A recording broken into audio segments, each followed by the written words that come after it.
Com que idade você percebeu que tinha a mediunidade? Aos 4 anos de idade, quando perdi minha mãe. E quando você perdeu a sua mãe, como foi que você sentiu essa força estranha e isso que tomou conta de você e que hoje para você é um sacerdote?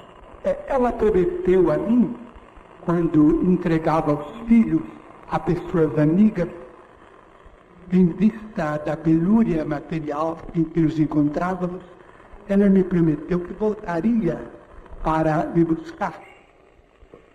Então, eu em casa de pessoas estranhas, sofrendo muita saudade dela, orava, como minha mãe me ensinava a prece, e certa feita ela me apareceu e da minha condição de infantilidade, eu achei que tudo era muito natural. Você então, desde os 4 anos de idade, sentiu que iria ver a sua mãe? Estava vendo, conversando, e conquanto fosse uma criança muito surrada, porque ninguém acreditasse, a maioria das pessoas vai acreditar, continuou vendo da mesma forma. Depois que ela se foi? Depois que ela se foi. Você era filho de uma família pobre? Sim. E de quantos irmãos constituía essa família? Nossa família é constituída de 15 irmãos. E os 15 irmãos, só você conseguiu essa mediunidade? Outros irmãos também, com menos traço de mediunidade, porque outros assuntos chamaram meus irmãos a outros mistérios. Casaram-se, entregaram-se a outras tarefas, enquanto continuem crendo fervilhante nessa virtude. E se você, desde os 4 anos, percebeu essa força estranha, esse ministério, você chegou a se dedicar a uma profissão? Teve uma profissão? Sem dúvida. Aos 8 anos, eu entreguei numa fábrica de tecidos. Aos 12, entreguei no CUNEP. E aos 21, entreguei no Ministério da Agricultura, onde trabalhei 30 anos. Hoje você é aposentado? Aposentei há pouco tempo. Agora você falou em psicografar. Quer dizer que se eu recebesse agora um espírito, eu pegaria uma caneta e, fora dos meus sentidos, através dessa luz que eu estivesse recebendo, através desse espírito, eu iria escrevendo coisas que não partiriam da minha mente, que não partiriam do meu cérebro, partiriam desse espírito. E quantas obras psicografadas você tem? Agora, os espíritos, por meu intermédio, completaram 100 livros publicados. E quantos livros dessas 100 publicações você já vendeu? Vendi os livros são as instituições espíritas para as quais, naturalmente, eu assino a cessão de direitos autorais que me possam fazer, reconhecido pela obra que não me pertence, e sim aos espíritos amigos.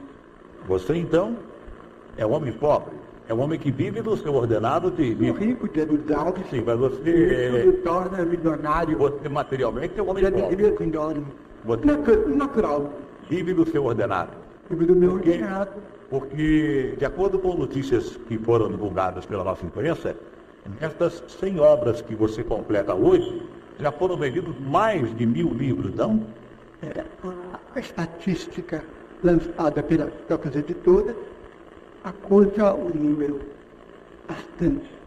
Aproximadamente 2.400.000 exemplares. 2.400.000 exemplares. Você não recebe nenhum direito autoral. Não recebo e tenho o prazer de comprar também os livros que saíram de minha mão, quando os espíritos não me pertencem. E é verdade que você escreve de olhos fechados quando você recebe a inspiração? Às vezes eu percebo que estou de olhos fechados. Outras vezes eu não posso perceber isso enquanto os olhos se mantenham abertos. Mas sempre com a luz visual, porque tenho a impressão de que determinadas irradiações podem ludiar de poder. Chico Xavier, você, depois de ter escrito 100 livros, se você não recebesse esse espírito, se você não recebesse essa mediunidade, você, na sua pessoa normal, não conseguiria escrever nenhum livro?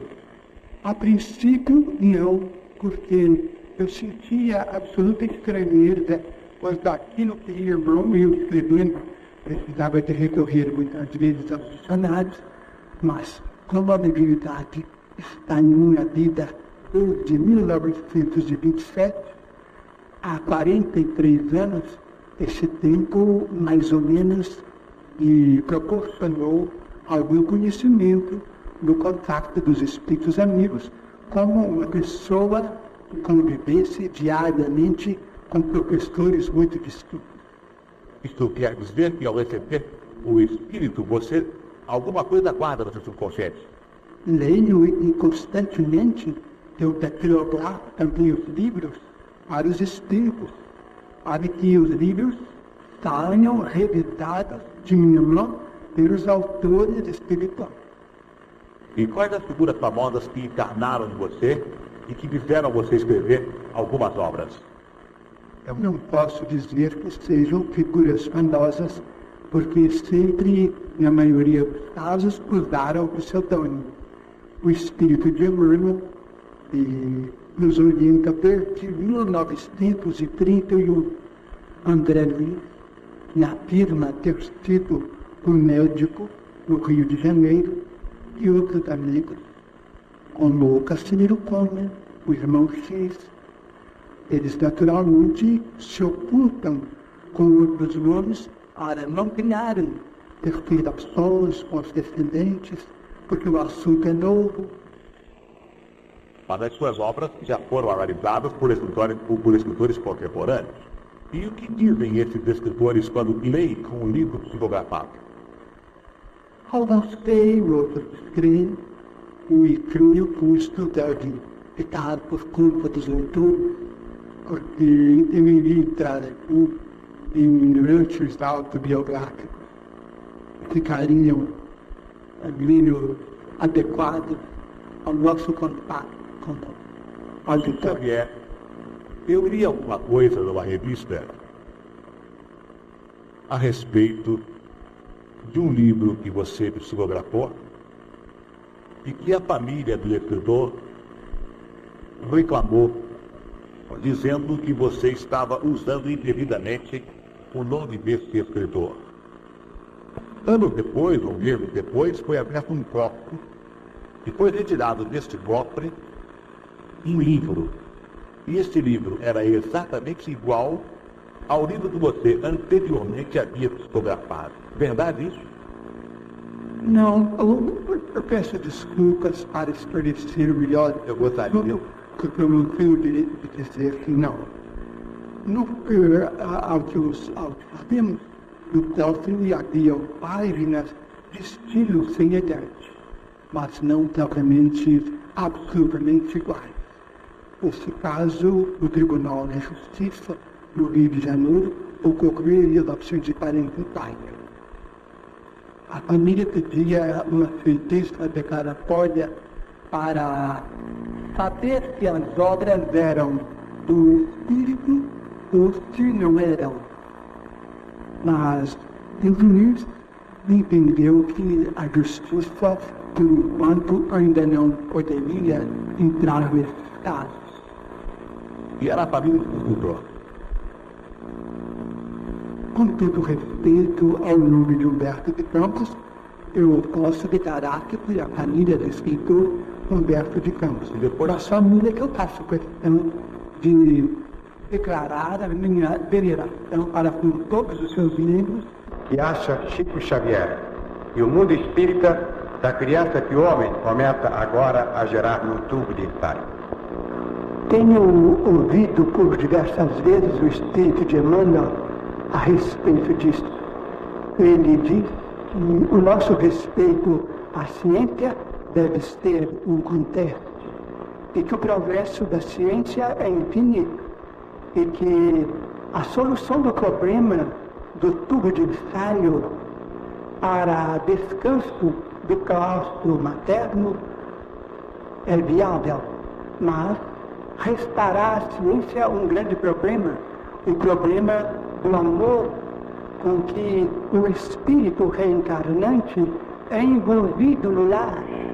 pelas vibrações de carinho, de esperança, ternura, confiança de pai e mãe, o período também da infância, em que a criança é rodeada de amor, muito mais alimentada de amor do que de recursos nutrientes da terra.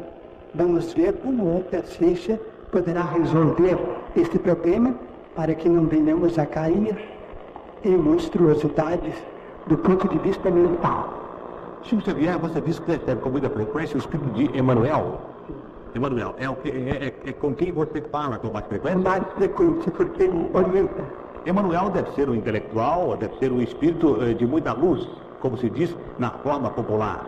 Ele só conversa com você sobre esses assuntos de caráter científico, ou ele também seria capaz de responder a pergunta de ser Nostradamus nas suas previsões e está certo? O mundo vai acabar antes do ano 2000? Nós não podemos criar a profecia do pessimismo, do derrotismo. Nós somos filhos de Deus e devemos crer na misericórdia infinita de Deus. Certa feita, perguntando a Emmanuel sobre a extinção do mundo, ele me disse: mas Deus, que nos deu este mundo maravilhoso que nós chamamos Terra, no caso de um cataclismo cósmico, nos dará outro mundo tão belo quanto este, porque Ele é nosso Pai. E se o Pai humano ama seus filhos com devotamento, com paixão mesmo, por que Deus nos abandonaria a ruínas, no cosmos, ao domínio das trevas? Haverá misericórdia para nós. Alguma vez, antes da chegada do homem à Lua, você teve alguma informação com esse assunto? Sempre disseram que o homem pisaria na Lua. Sempre os espíritos amigos nos avisaram de que a ciência conseguiria realizar essa proeza. E, naturalmente, que a astronáutica prosseguirá através de novos caminhos, buscando novos mundos, novos tipos de vida, novas humanidades, quem sabe?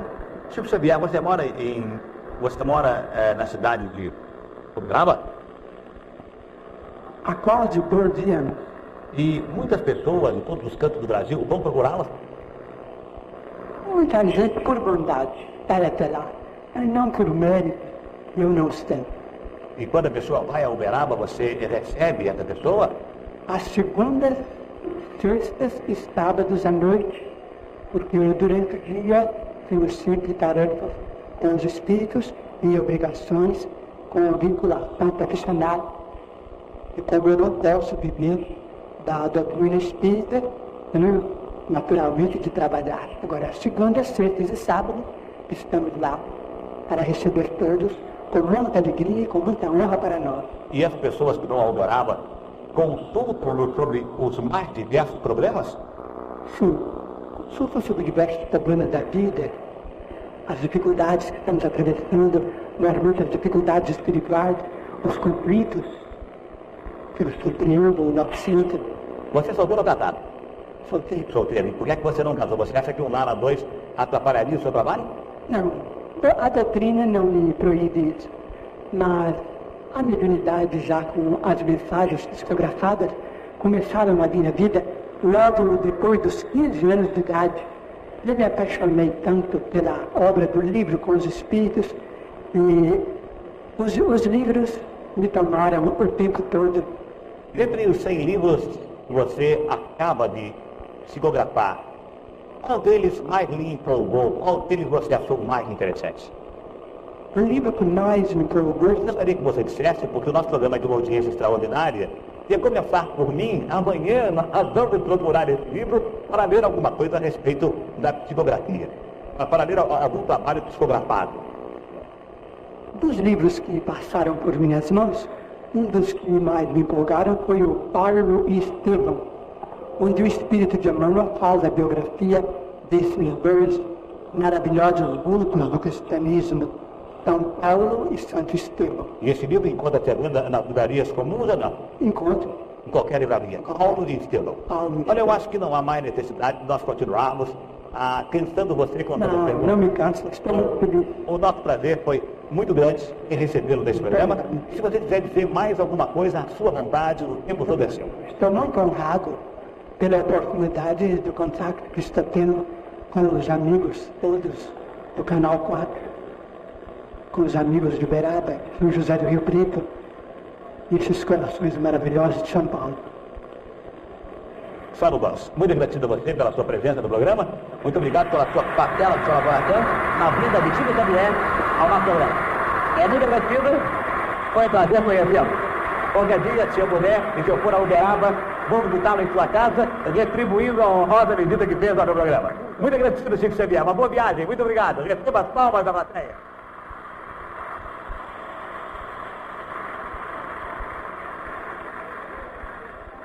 Uma curiosidade, a presença de Chico Xavier, uma curiosidade do assunto. Henrique Lobo, a sua nota.